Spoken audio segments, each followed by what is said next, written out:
What does it feel like to stand on the wrong side of paradise?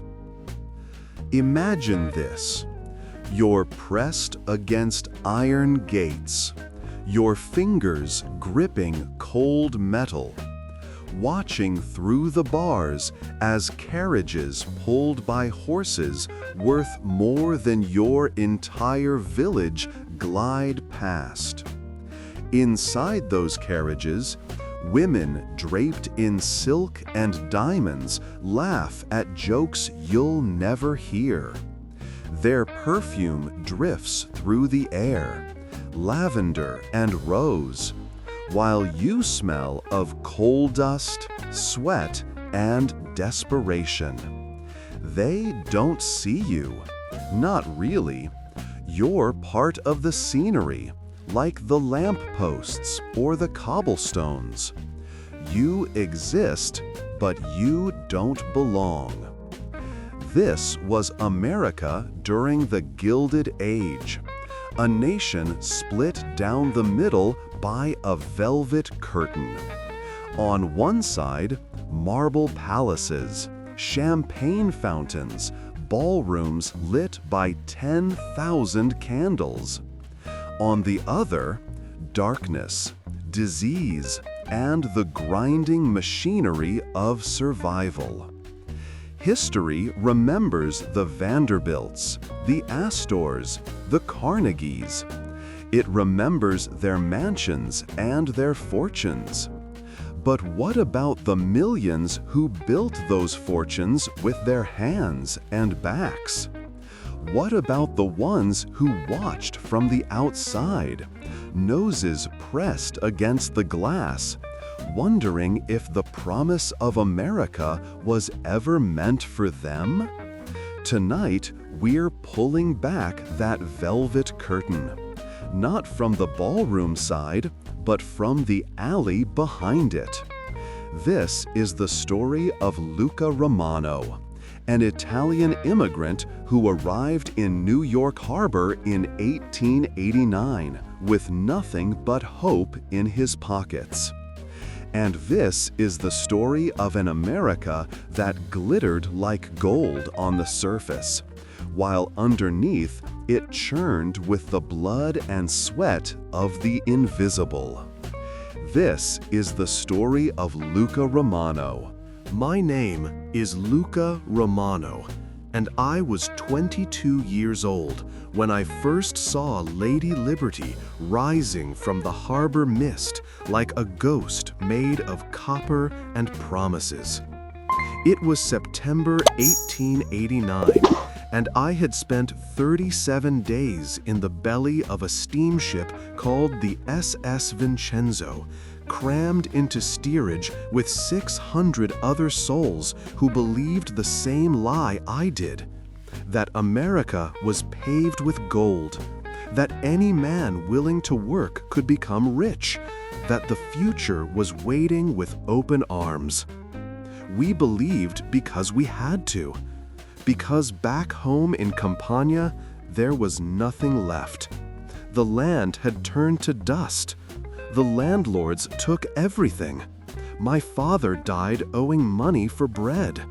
My mother's hands were so twisted from years of sewing that she could no longer hold a needle. My younger sister, Julia, had started coughing blood.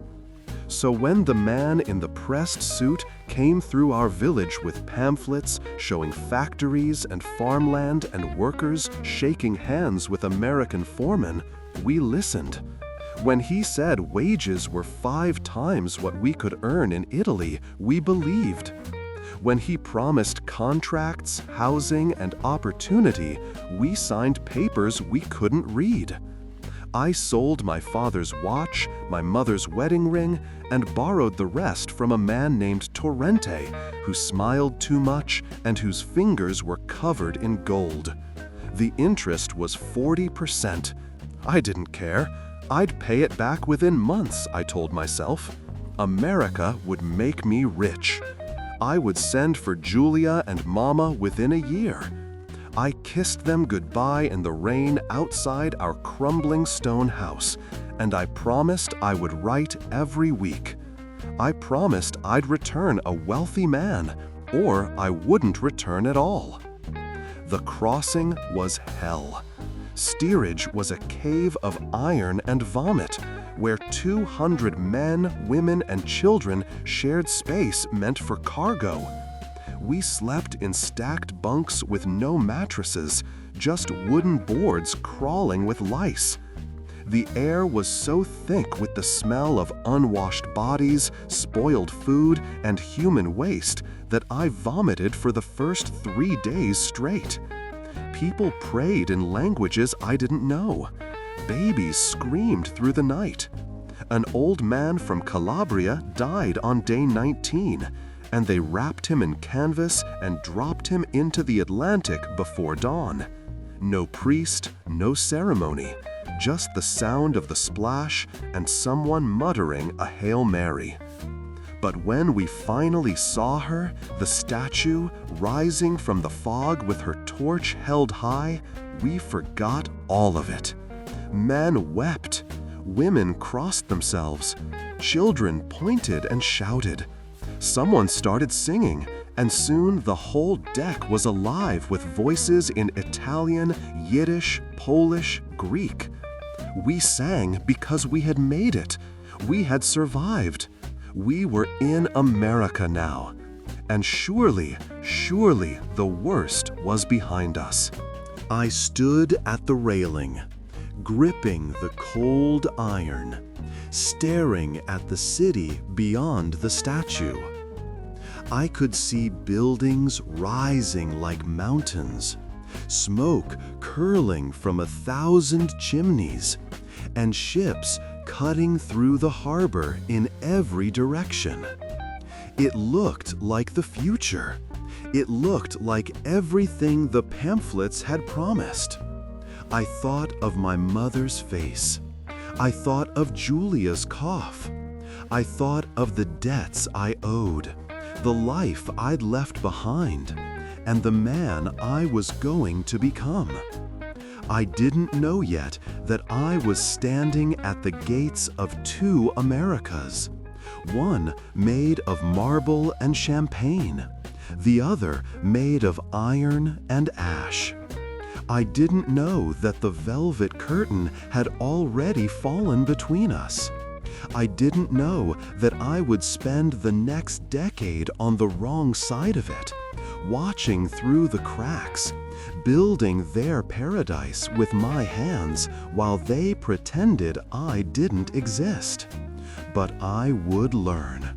God, I would learn. Before we step through those gates with Luca, I want to hear from you. Where are you watching this from tonight? Are you in a city that was built by immigrants like Luca? Drop your location in the comments below. Let's see how far this story reaches. And if your own family came to America during this time, tell us about them. Their names deserve to be remembered too. They herded us off the ship like cattle. No ceremony, no welcome. Just shouting in English we didn't understand, and hands shoving us towards smaller boats that would ferry us to Ellis Island. The women clutched their children. The men tried to stand tall, but you could see the fear in their eyes. We had heard stories about Ellis Island, that doctors could turn you away for a cough, a limp, a cloudy eye. That if you failed the inspection, they'd send you back across the ocean, and all the money, all the hope, all the good sides would be for nothing. I watched an old woman ahead of me stumble on the gangplank, and a uniformed officer yanked her arm to steady her. She flinched like she'd been struck. That's when I realized we weren't guests here. We were cargo being processed. The main building loomed ahead, red brick and white stone, with towers that looked almost cheerful, like a castle from a storybook. But inside, it was chaos.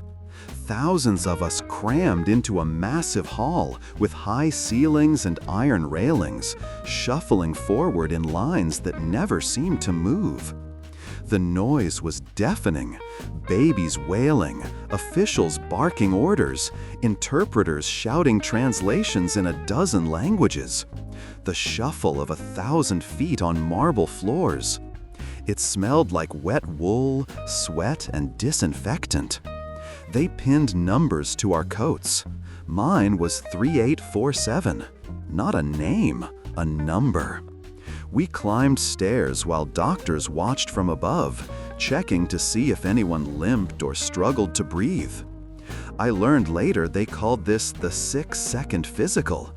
That's how long they had to decide if you were healthy enough for America. An old man in front of me was pulled from the line. He shouted in Yiddish, reaching for his wife, but they dragged him away. I never saw him again.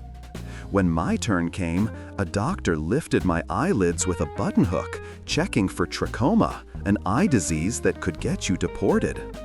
The metal was cold and rough, and I forced myself not to blink, not to flinch, not to do anything that might seem weak. He grunted and waved me forward. Next station, a man in a suit asking questions through an interpreter. Name, age, occupation, who paid for your passage? Do you have a job waiting? Do you have money? I lied.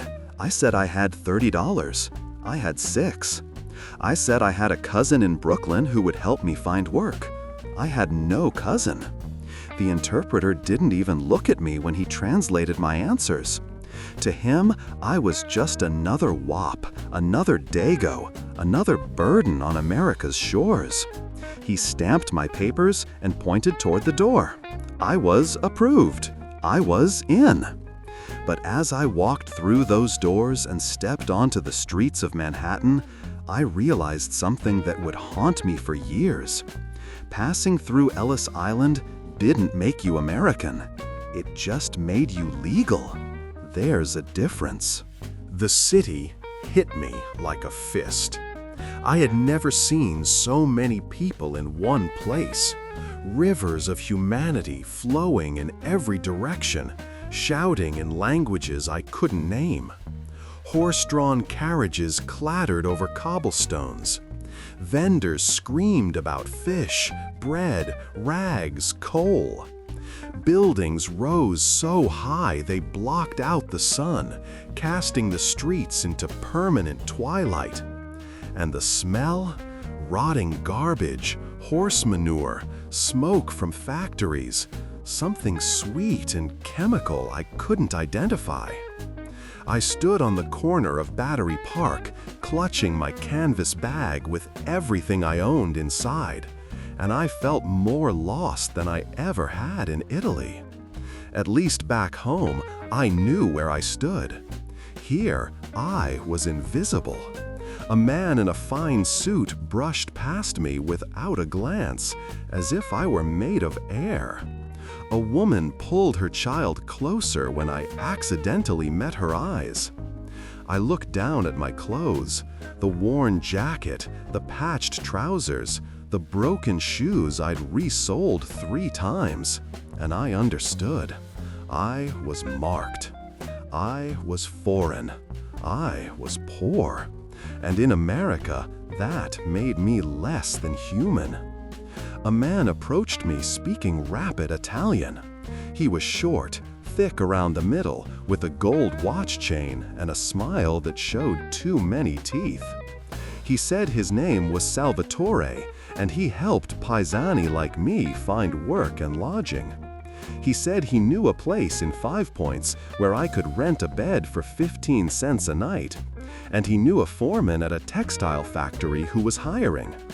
All I had to do was sign a paper agreeing to pay him back a small finder's fee, 10% of my wages for the first 6 months. It seemed reasonable. It seemed kind. I didn't know yet that Salvatore worked for a padrone system that trapped thousands of immigrants in cycles of debt. I didn't know that the finder's fee would come with hidden charges for translation, for legal paperwork, for protection. I didn't know that the contract I signed, written in English I couldn't read, gave him the right to garnish my wages indefinitely. I just knew I needed help, so I signed. And with that signature, I stepped through the second gate, the one that led not to freedom, but to a different kind of prison. Salvatore led me through streets that grew narrower and darker with every block. The buildings pressed closer together, leaning inward like they were trying to swallow the sky. Laundry hung from fire escapes in every direction, dripping water onto the crowds below. Children with bare feet and hollow eyes played in gutters filled with garbage. Women sat on stoops, nursing babies, their faces lined with exhaustion. And everywhere, there were people like me. Italians, Jews, Irish, Poles, Chinese. All of us crammed into the same few blocks, all of us wearing the same look of weary hope. We passed a building where 20 people sat on the front steps, and Salvatore gestured toward it casually. 6 families live there, he said. Maybe 7 now. They take turns sleeping. I thought he was joking. He wasn't. This was 5 Points. This was where America kept the people it needed but didn't want to see. This was home now. The tenement Salvatore brought me to was a 5-story brick building that looked like it had been slowly rotting from the inside out for decades. The front door hung crooked on its hinges. The windows were cracked or missing entirely, stuffed with rags and newspaper to keep out the cold. Inside, the hallway was so dark I had to feel my way along the walls, which were damp and slick with something I didn't want to identify. The smell was overwhelming, a mixture of urine, mildew, boiled cabbage, and human bodies packed too tightly together. Salvatore led me up 3 flights of stairs, each step creaking under our weight, and stopped at a door with peeling paint. He knocked twice, and a man with a thick mustache and exhausted eyes opened it. His name was Antonio, and he rented a 3-room apartment that he shared with 11 other people. Salvatore explained that I could rent a spot on the floor in the main room for 15 cents a night. If I wanted a real bed, it was 25 cents, but those were already taken. Antonio barely looked at me. He just held out his hand for the money. I stepped inside and felt my stomach sink. The main room was maybe 12 feet by 12 feet, with a single window that faced a brick wall 6 inches away. There was almost no natural light. A pot-bellied stove squatted in the corner, radiating weak heat. The floor was covered with blankets, coats, and sleeping bodies, even though it was mid-afternoon. Some men worked night shifts and slept during the day. Others were too sick or too tired to move. The air was thick and hard to breathe, heavy with coal smoke and the exhalations of too many lungs. In the next room, I could hear children crying and a woman's voice trying to soothe them. Antonio pointed to a corner near the stove. "That's yours," he said in Italian.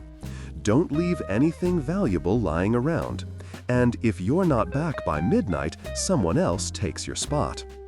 I set down my bag and sat on the floor, my back against the cold wall, and I thought about my mother's house in Campania. Small and crumbling, yes, but clean. Ours. I thought about the pamphlets with their pictures of neat factory dormitories and smiling workers, and I realized I had been sold a dream that never existed. Life in 5 Points followed a rhythm of exhaustion. You woke before dawn, splashed your face with water from a shared bucket, if there was any left, and stumbled into the streets to find work. If you had a job, you worked 12 to 14 hours a day. If you didn't, you stood in the cold with hundreds of other men waiting for a foreman to point at you and say, you, and you, come with me. Some days you got picked, some days you didn't. And on the days you didn't, you went to bed hungry, knowing you'd have to borrow money just to keep your spot on the floor. The tenement itself was a living organism of misery. Rats moved through the walls like they owned the place, which, in a way, they did. They were bolder than we were. At night, you'd hear them scratching, squeaking, fighting over scraps in the corner. Once, I woke to find one sitting on my chest, staring at me with black eyes that reflected the stove's embers. I didn't scream. I just brushed it off and went back to sleep. You got used to it. The building had one toilet for every 50 people, and it was in the basement, a wooden box over a pit that had long since overflowed. The stench was so powerful that you held your breath the entire time you were down there, and even then, it clung to your clothes for hours afterward. Most men just pissed in the alley. In the summer, when the heat turned the tenements into ovens, the smell became unbearable. Flies swarmed in thick black clouds. Disease spread like wildfire: cholera, typhoid, tuberculosis. I watched a family of 5 move into the room across from ours in October. By December, 3 of them were dead, including both children. Their bodies were carried out in the middle of the night, wrapped in sheets, loaded onto a cart, and taken somewhere I never asked about. The next day, a new family moved in. That was the rhythm. People arrived, people died. The tenement swallowed them all and kept breathing. But it wasn't just the physical conditions that crushed you, it was the invisibility. Outside 5 Points, the city buzzed with wealth and progress. Mansions were rising on Fifth Avenue, each one more extravagant than the last. The newspapers bragged about America's industrial might, its railroads and steel mills, its bright future. But none of that touched us. We were the grease in the gears, the coal in the furnace, the expendable fuel that kept the machine running. When we walked through wealthier neighborhoods, when we had to for work, people crossed the street to avoid us. Shopkeepers watched us with suspicion. Police stopped us for no reason, demanded to see papers, shoved us along. Once, I made the mistake of sitting on a bench in Washington Square Park to rest my aching feet. A cop appeared within minutes, nightstick in hand, and told me to move. "This ain't for your kind," he said. I didn't argue. I just stood and walked away, my legs screaming, because I knew what happened to immigrants who talked back to cops. We'd all heard the stories, the broken bones, the nights in jail, the deportations. And yet, even in that hellhole, there was life. On Sundays, when the factories were closed, the streets of 5 Points came alive. Old women sold pasta from their windows. Men gathered in courtyards to smoke and argue about politics back home. Children played games with sticks and stones, their laughter echoing off the brick walls. There was a tiny church on Mulberry Street, no bigger than a storefront, where we'd crowd in for Mass. The priest was an old Sicilian who could barely see, but his voice was strong, and when he spoke about suffering and redemption, you believed him. Because if anyone understood suffering, it was us. We held on to each other because we had nothing else. We shared food when we had it. We loaned money we couldn't afford to lose. We carried each other's burdens because we knew that tomorrow we might be the one who needed carrying. That was the only grace in 5 Points. We suffered together. And in a strange way, that made it bearable. Barely, but bearable. I found work at a textile mill on the Lower East Side, a massive brick building that swallowed sunlight and spat out noise. The machinery inside never stopped, looms clattering, gears grinding, steam hissing through pipes like the breath of some iron beast. The sound was so loud that after a few weeks, I stopped hearing it. Or maybe I just stopped noticing. You learn to live inside the noise the same way you learn to live inside the heat, the dust, and the exhaustion. My job was simple. I stood at a loom for 13 hours a day, feeding fabric through the machine, making sure the threads didn't tangle or snap. If they did, I had to stop the loom, fix it, and start again. Every time I stopped the loom, the foreman, a thick-necked Irishman named Callahan, would appear out of nowhere, screaming in my face about lost production. He didn't care that the threads were cheap and broke constantly. He didn't care that my hands were bleeding from the rough fabric. He cared about output, about quotas, about the numbers he had to report to men in offices I would never see. The factory floor was a vision of hell. 300 workers crammed into a space designed for half that many, all of us moving like parts of the same machine. The air was thick with cotton dust that coated your lungs, your throat, your eyes. After a few hours, you'd start coughing, and the cough would stay with you for the rest of the day, sometimes the rest of the week. Some of the older workers, men and women who'd been there for years, coughed blood into rags they kept in their pockets. They called it white lung. I learned later the medical term was bisonosis, but none of us knew that then. We just knew it made you weak, made you slow, and eventually made you useless. When you became useless, you were fired. And when you were fired, someone else took your place within hours. There was always someone else, always someone more desperate. The temperature inside the factory was unbearable. In winter, the machines generated enough heat to make you sweat through your shirt. In summer, it was like standing inside a furnace. Men collapsed regularly. I saw it happen a dozen times. A worker would just stop moving, sway slightly, and crumple to the floor. Sometimes the foreman would send someone to drag them outside. Sometimes he'd just step over them and keep shouting. The pay was $9 a week. Out of that, I owed Salvatore $1 for his finder's fee, 15 cents a night for my sleeping spot, and another $1 for food if I wanted to eat more than bread and broth. That left me with maybe $4. I sent 2 home to my mother and Julia, keeping 2 for myself. It wasn't enough. It was never enough. I started skipping meals. I started walking everywhere to save the nickel for the streetcar. I wore the same clothes every day until they were more holes than fabric, and even then I kept wearing them. And still, I fell behind. Salvatore came by the tenement every Saturday to collect, and his smile grew thinner each time I couldn't pay in full. "Don't worry, Luca," he'd say, patting my shoulder.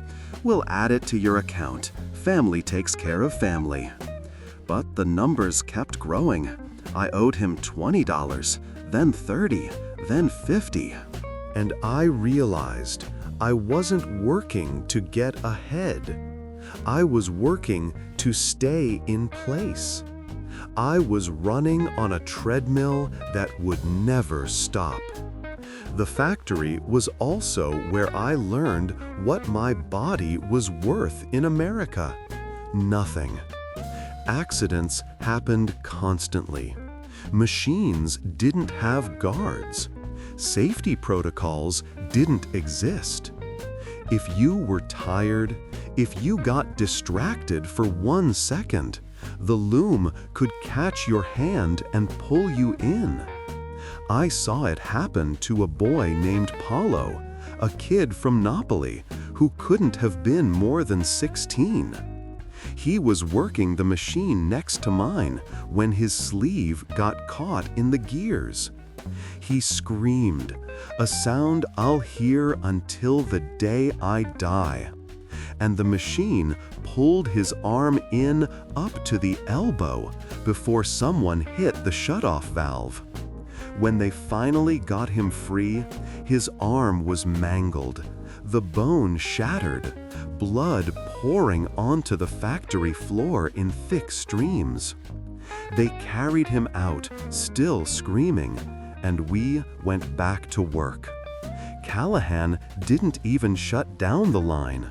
He just pointed at another worker and said, "You, take over his station." Paolo never came back. I heard later that they amputated his arm at Bellevue Hospital. I don't know what happened to him after that. He just disappeared, like so many others. But the physical danger wasn't even the worst part. The worst part was the way they looked at us, or didn't look at us. To the foremen, the factory owners, the men in suits who occasionally walked through the floor with handkerchiefs pressed to their noses, we were invisible. We weren't people. We were units of production, replaceable, interchangeable. I remember once a man from the company headquarters came to inspect the factory. He wore a spotless gray suit and a gold watch chain, and he walked through the aisles with Callahan, nodding and taking notes. He stopped near my station, and for a moment I thought he might speak to me, might ask how I was doing, might see me as a human being. But his eyes slid over me like I was part of the machinery, and he moved on. I wanted to scream. I wanted to grab him by his perfectly pressed lapels and force him to look at me, to see the blood on my hands, the dust in my lungs, the exhaustion in my bones. But I didn't. I just kept working, because that's what you did. You swallowed your rage, you buried your pride, and you kept feeding fabric into the machine, knowing that one day it might be your arm that got caught. And when that day came, they'd just point to someone else and say, "You, take over his station." That was the truth of the Gilded Age that no one wanted to say out loud. The gold was real, but it was painted over iron and rust. And underneath the paint, there was blood. Our blood. The immigrants, the poor, the invisible workers who built the railroads, sewed the clothes, forged the steel, and scrubbed the floors of mansions we would never enter. We were the foundation of America's wealth, but we would never taste it. We were on the wrong side of the velvet curtain, and no amount of work, no amount of suffering would ever let us through. On Sundays, when the factory was closed, I used to walk. Not because I had anywhere to go, but because I couldn't stand the tenement anymore. The stale air, the coughing, the weight of too many broken dreams pressed into too small a space. So I'd leave before dawn and walk north, through streets that slowly transformed the farther I went. The tenements gave way to row houses. The row houses gave way to brownstones, and the brownstones gave way to something else entirely. Fifth Avenue, mansions, palaces, buildings so massive and ornate, they looked like they'd been lifted from European capitals and dropped onto American soil. This was where the other America lived. The America of the Vanderbilts, the Astors, the Carnegies, the America that glittered. I'd stand across the street, hands shoved in my pockets, and just watch. Watch the carriages pull up with their polished brass and perfectly groomed horses. Watch the doormen in uniforms with more gold braid than a general's coat. Watch the ladies step out in gowns that probably cost more than I'd earn in 10 years, their jewels catching the sunlight like trapped stars. I wasn't the only one who watched. There were always others like me, standing at a careful distance, our shabby clothes marking us as outsiders. We were ghosts haunting the edges of their world, invisible until we got too close. Once, I made the mistake of crossing the street to get a better look at a mansion being built. A limestone colossus with columns and balconies and windows taller than 2 men. A private security guard appeared immediately, hand on his club. "Move along," he said. Not angrily, not even rudely, just matter-of-factly, like he was shooing away a stray dog. I moved along, but I kept coming back. I couldn't help it. There was something hypnotic about watching that world, like pressing your face against the glass of a candy shop when you're starving. You know you'll never taste it, but you can't stop looking. I'd see them leaving for the opera, the men in black tie and silk top hats, the women dripping in furs and diamonds. I'd see them returning from their summer estates in Newport, their automobiles, still rare and wondrous in 1890, gleaming like polished jewels. And I'd think about the textile mill, about the dust in my lungs, about Paulo's screams as the machine ate his arm. The contrast was obscene. While we lived 10 to a room, they built ballrooms that could hold 500 people. While we wore the same clothes until they disintegrated, they ordered gowns from Paris that they'd wear once and discard. While we fought over day-old bread, they threw banquets where the leftovers could have fed my entire tenement for a week. I read about these parties in newspapers I'd find discarded on the street. The Bradley Martin Ball of 1897, where the hosts spent $300,000 on a single night, decorating the Waldorf Hotel to look like Versailles, while outside, unemployment was at record highs and people were starving. The newspapers described it like a fairy tale, gushing over the costumes, the decorations, the endless champagne. They never mentioned the irony. They never mentioned us. We were building their world, and they couldn't even see us.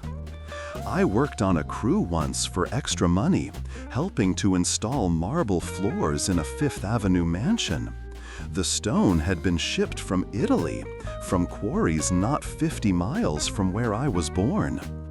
I spent 12 hours on my knees, setting each piece, breathing in marble dust, while the owner's wife walked through occasionally, pointing at sections she wanted redone, because the veining wasn't quite right. She never looked at me, not once. I was a tool, a hammer, a thing that served a function. But what haunted me most wasn't the wealth itself. It was the casual cruelty of it. The way they could have helped and chose not to. I remember reading about Mrs. Astor's famous ballroom, which could hold exactly 400 people. the 400, as they called themselves, the cream of New York society. Getting an invitation to one of her balls was the ultimate mark of having arrived. Entire fortunes were spent trying to impress her. Families schemed for generations to break into that inner circle. And meanwhile, blocks away, children were dying of cholera because the tenements didn't have clean water. The city could have built better housing, could have improved sanitation, could have enforced safety standards in the factories, but that would have cost money. It would have cut into profits. It would have required the people with power to see us as human beings worthy of investment, and they didn't. To them, we were a necessary evil, the fuel that powered their golden age, expendable, replaceable, invisible. I started to understand something during those Sunday walks, something that changed how I saw America forever. The velvet curtain wasn't just about money. It was about something deeper. It was about who counted as a person and who didn't. The wealthy lived in a world where their comfort, their pleasure, their aesthetic preferences mattered more than our lives. A poorly veined marble floor was a crisis. A dead worker was a statistic. And the cruelest part? They genuinely believed they deserved it. They believed their wealth was proof of their virtue, their superiority, their God-given right to rule. There was a phrase I heard once, overheard from a businessman on the street: social Darwinism. The idea that the rich were rich because they were better, smarter, harder working, more deserving, and the poor were poor because we were inferior. Never mind that I worked twice as many hours as any of them. Never mind that I'd risked everything to cross an ocean. Never mind that my hands were scarred and my lungs were ruined from building their world. We were poor, so we must be lesser. The system was designed to keep us on the outside, and then it blamed us for being there. I'd stand on Fifth Avenue in my threadbare coat, watching the gaslit windows of their mansions, and I'd feel something curdling inside me. Not quite hatred, I was too tired for that, but something close. A bitter understanding that the promise of America was never meant for me, that I could work myself to death and I would never cross that threshold. My children might not cross it. My grandchildren might not cross it. The velvet curtain wasn't just a barrier. It was a permanent wall, and we were on the wrong side of it forever. And yet, I kept working. We all did, because what choice did we have? You could be angry, or you could survive. Most days, you didn't have the energy for both. So we survived. We built their railroads and their mansions. We sewed their clothes and served their meals. We broke our bodies so they could live in comfort. And when we died, when the factory took us, or the tenement took us, or the simple grinding exhaustion took us, they'd just hire someone else, someone newer, someone more desperate, someone who hadn't yet learned that the golden door was painted wood and it was locked from the inside. In the winter of 1892, I left the textile mill and took a job with a construction crew building the foundation for what would become the Manhattan Life Insurance Building, one of the first true skyscrapers in New York. The pay was slightly better, $11 a week, but the work was infinitely more dangerous. We dug into the Manhattan bedrock with pickaxes and dynamite, carving out the massive hole that would hold the building's foundation. The shifts were 14 hours long. The foreman was a German immigrant named Otto, who'd been in America for 20 years and had absorbed every ounce of contempt the country had for newcomers. He called us gimmies, dagos, and micks, and he worked us like we were as disposable as the shovels we carried. In some ways, we were. Construction in the 1890s was a death sentence in slow motion. There were no harnesses, no helmets, no safety inspections. When we poured concrete, we did it in open pits 30 feet deep, with rickety wooden scaffolding that swayed in the wind. When we worked on the iron frame, bolting together the skeleton of the building as it rose, we did it on narrow beams hundreds of feet in the air, with nothing between us and the street below but empty space and gravity. Men died regularly. A beam would slip, a rope would fray, a gust of wind would catch you off balance. I saw a man named Giuseppe fall from the 8th floor. He didn't scream, there wasn't time. One moment he was there, balancing on a beam, wrench in hand. The next moment he wasn't. Just the sound of impact, wet and final, and then silence. We kept working. Otto didn't even let us stop to cover the body. He just waved over a couple of workers, told them to get Giuseppe off the street before the police showed up and caused delays, and pointed the rest of us back to our stations. Giuseppe's brother, Marco, was working 2 beams over. He didn't look down. He couldn't. If he looked down, he'd see what was left of his brother, and he'd fall too, not from the height, but from the weight of it. So he kept working. We all did. That night, Marco didn't come back to the tenement. I never saw him again. I hope he went home to Italy. I hope he didn't do what I think he did. But I'll never know. That's how it was. People disappeared, and you learned not to ask why.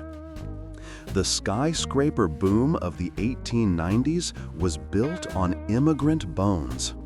Every building that rose above 10 stories, every monument to American progress and ambition was constructed by men like me, working for wages that barely kept us alive, under conditions that regularly killed us. The newspapers marveled at the engineering. They interviewed the architects, the financiers, the visionary industrialists who dared to build toward the sky. But they never mentioned us, never mentioned the Italians who dug the foundations, the Irish who laid the bricks, the Polish workers who hauled the steel, the Chinese laborers who were brought in when we tried to strike for better pay. We were erased from the story, even as we were writing it in sweat and blood. And when one of us died, when the building claimed another sacrifice, there was no investigation, no compensation, no acknowledgement. The company might give the widow $10 if she made enough noise. Usually, they gave nothing. The man was simply gone, and another desperate immigrant took his place the next morning. I worked on that building for 8 months. And in that time, I watched it transform from a hole in the ground to a 16-story tower that dominated the skyline. I helped pour the concrete that held it up. I carried the steel beams that formed its bones. I bolted together the iron frame that let it reach toward the clouds. And when it was finished, when the scaffolding came down and the windows were installed and the marble facade was polished to a shine, I stood across the street and looked at it. The Manhattan Life Insurance Building, a triumph of American engineering, a symbol of progress. And I thought, I built that. My hands, my sweat, my risk. Giuseppe's life, Marco's grief, the broken fingers and crushed feet and ruined lungs of 100 men whose names no one would remember. We built that. But when the building opened, when the newspapers ran glowing profiles and the elite of New York gathered to celebrate, we weren't invited. We weren't mentioned. We were already gone, moved on to the next construction site, the next foundation, the next monument to someone else's vision. That was the pattern across America during the Gilded Age. Immigrants built everything. We laid the railroads that connected the coasts, 30,000 miles of track, much of it through mountains and deserts that killed workers by the hundreds. Chinese laborers on the western lines, Irish and Italian workers on the eastern ones. All of us blasting through rock, laying ties in 100-degree heat or sub-zero cold, living in camps that were little more than ditches covered with canvas. We dug the subway tunnels under New York, working in darkness and mud, breathing air so foul that men would emerge coughing blood. We worked in the steel mills of Pittsburgh, where the heat from the furnaces was so intense it melted the soles off your boots, where accidents were so common they called the mill the slaughterhouse. We worked in the meatpacking plants of Chicago, where Upton Sinclair would later write that the bosses cared more about the quality of the sausage than the safety of the workers. And everywhere we worked, we died. Not dramatically, not in ways that made the newspapers, just quietly, steadily, predictably. A cave-in here, an explosion there, a disease spreading through a work camp, a fall from a beam, a crushed hand that turned septic, death by 1,000 small violences. And through it all, the country grew richer, the industrialists grew wealthier, the skyscrapers grew taller, the railroads stretched farther, the steel poured faster. America was becoming a superpower, and we were the fuel being fed into the engine. But the engine didn't run on gasoline or coal. It ran on us, on immigrant labor extracted at the lowest possible cost, with no regard for our humanity. We were told we were building the future, and we were. But it was a future we would never live to see. A future that would be inherited by our children, maybe, or our grandchildren, if they survived. If they managed to claw their way out of the tenements and the factories, if they learned to speak English without an accent, if they changed their names, abandoned their culture, erased the parts of themselves that marked them as foreign. Only then, maybe, could they slip through the velvet curtain. But for us, for the generation that crossed the ocean, that survived the ships and the inspections and the exploitation, we were too marked, too broken, too visibly immigrant. We would die on this side of the curtain, having built the palaces we'd never enter. I'm an old man now, writing this from a small apartment in Brooklyn that I was finally able to afford after 40 years of work. My hands shake when I hold the pen, partly from age, partly from the decades of labor that wore my body down to its frame. I survived the Gilded Age. Not everyone did. Giuseppe didn't, Paolo didn't, Marco disappeared. Julia never made it to America. She died of tuberculosis in 1893, and I got the letter 3 months after she was buried. My mother followed her 2 years later. I never saw either of them again. I sent money home every month for a decade, scraping together what I could, but it was never enough. Never enough to bring them here.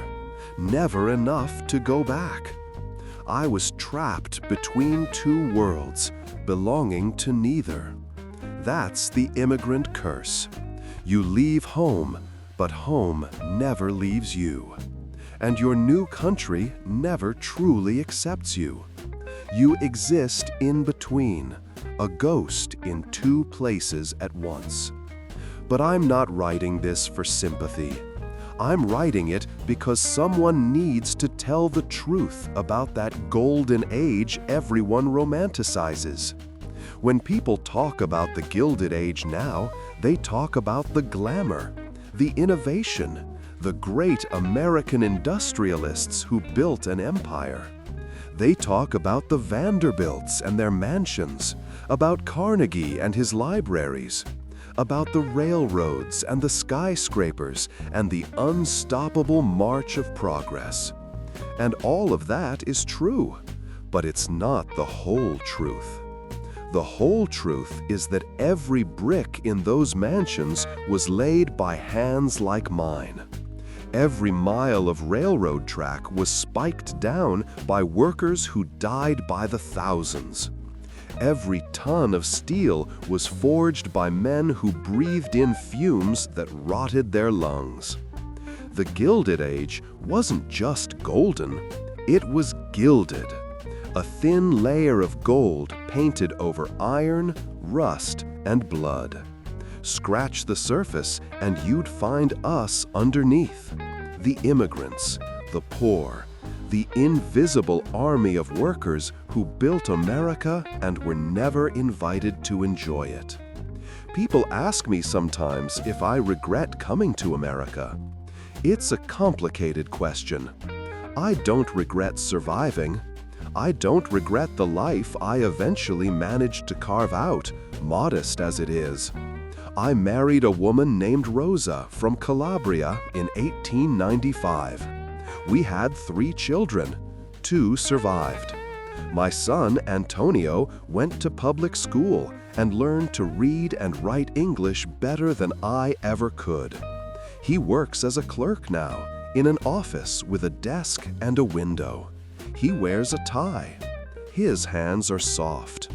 When I look at him, I see the future I helped build but could never inhabit. That's something, I suppose. That's the bargain we made. Our generation suffered so the next one might not have to. But was it worth it? Was it worth Giuseppe falling from that beam? Was it worth Paolo's arm? Was it worth the thousands who died in factories and construction sites and tenements, their names forgotten before their bodies were cold? I don't know. I truly don't know. What I do know is this: America owes us a debt it will never acknowledge. We built this country, and it pretended we didn't exist. The velvet curtain still exists, you know. It's not as visible now. They've gotten better at hiding it. They don't put up literal gates between Fifth Avenue and 5 Points anymore. But the barriers are still there. Different neighborhoods, different schools, different opportunities. The children of wealth still inherit a world the children of workers can only glimpse from a distance. The names have changed. We don't call them robber barons anymore. We call them billionaires. We don't call it the Gilded Age. We call it income inequality. But the structure remains the same. Those who own and those who work. Those who decide and those who obey. Those who matter and those who don't. And the people who don't matter are still disproportionately immigrants. Still the ones doing the hardest work for the lowest pay. Still the ones living in overcrowded apartments, sending money home to families they may never see again.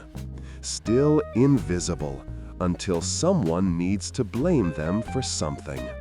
The curtain has never truly lifted. It's just been redecorated. But here's what they couldn't take from us: our dignity. They could break our bodies, but not our spirits. In the tenements, in the factories, On the construction sites, we built communities. We looked after each other. When someone got sick, we pooled our money to pay for a doctor. When someone died, we buried them with whatever ceremony we could afford. We celebrated our saints' days and our holidays, keeping our traditions alive even as America tried to erase them. We taught our children the old songs, the old stories, the old recipes. We refused to disappear completely. That was our rebellion. Not political, not violent, just the stubborn insistence on remaining human in a system designed to turn us into cogs. We loved. We laughed when we could. We found beauty in small things. A sunny day, a good meal shared with friends, the sound of music drifting from a neighbor's window. They couldn't take that from us. They tried. God, they tried, but they failed. I think about the men I worked with sometimes, the ones who didn't make it. Giuseppe, who fell from the 8th floor and never got to see his daughter born. Paolo, who lost his arm and disappeared into whatever dark place people go when the world discards them. Marco, who may have jumped into the East River one night when the grief became too heavy. Salvatore, ironically, who died of a heart attack in 1901, probably from the stress of trying to squeeze blood from stones like us. Antonio, from the tenement, who coughed himself to death from white lung disease in 1894. And thousands more whose names I never knew, whose faces blur together in my memory like photographs left too long in the sun.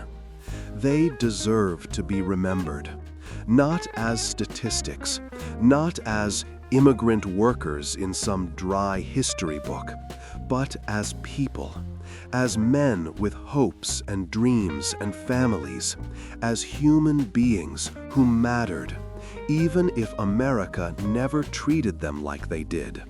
So I'm writing their names here, in this testimony, because someone should. Someone has to bear witness.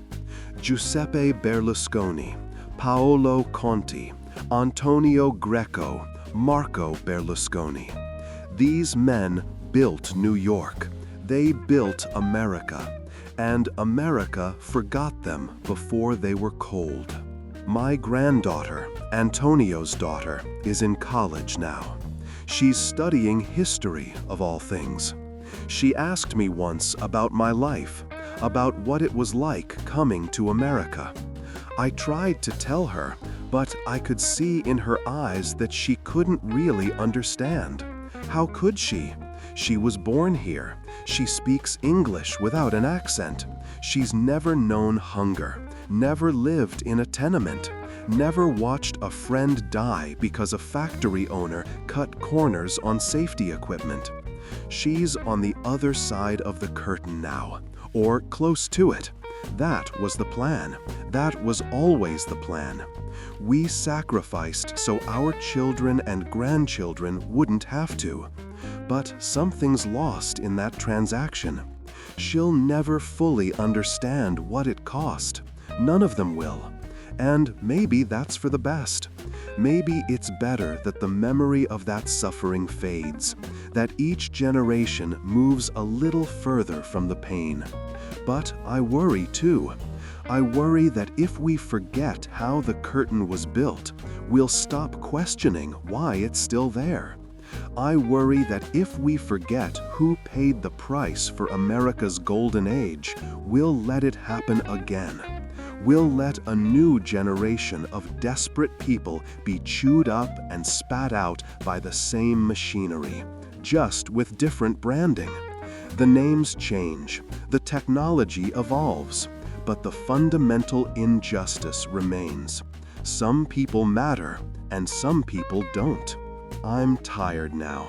My hand aches from writing, and my eyes aren't what they used to be. But I needed to put this down on paper before I'm gone. Because when I die, there'll be one fewer person who remembers what it was really like. One fewer voice that can say, I was there, I saw it, I lived it, and it was nothing like the stories they tell. The Gilded Age wasn't a fairy tale of American ingenuity and prosperity. It was a machine that ground people into dust so a handful of families could live like royalty. And we were the ones fed into that machine. We were the fuel, the sacrifice, the forgotten foundation upon which they built their paradise. So this is my testimony.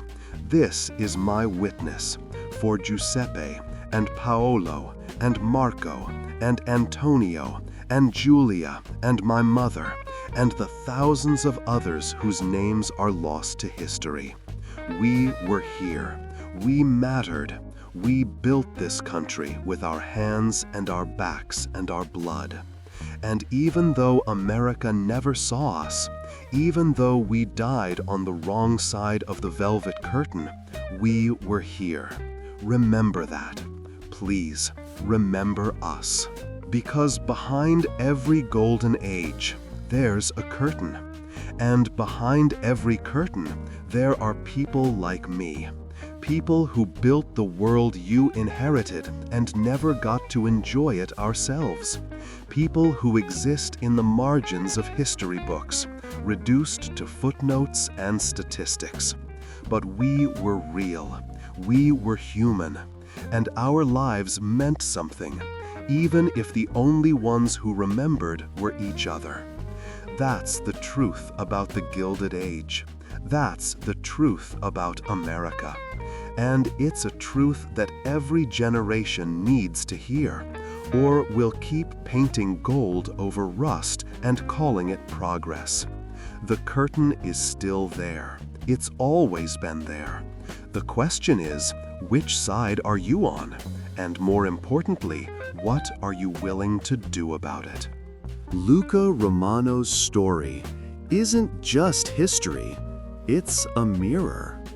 The velvet curtain he describes still divides our world today, just with different fabrics and fancier stitching. If this documentary made you think differently about the Gilded Age, about immigration, about who gets remembered and who gets erased, then hit that subscribe button. Leave a like to help this story reach more people. And in the comments, I want to hear from you. Do you have immigrant ancestors who came to America during this period? What were their names? What were their stories? Let's build a memorial in this comment section for all the Lucas and Giuseppes and Paulos who built this country and were never properly honored. Share their names, share their sacrifices. Let's make sure they're not forgotten. Because Luca was right about one thing. Behind every golden age, there are people who paid the price. The least we can do is remember their names. Thanks for watching. And remember, history isn't just about the people who made it into the history books.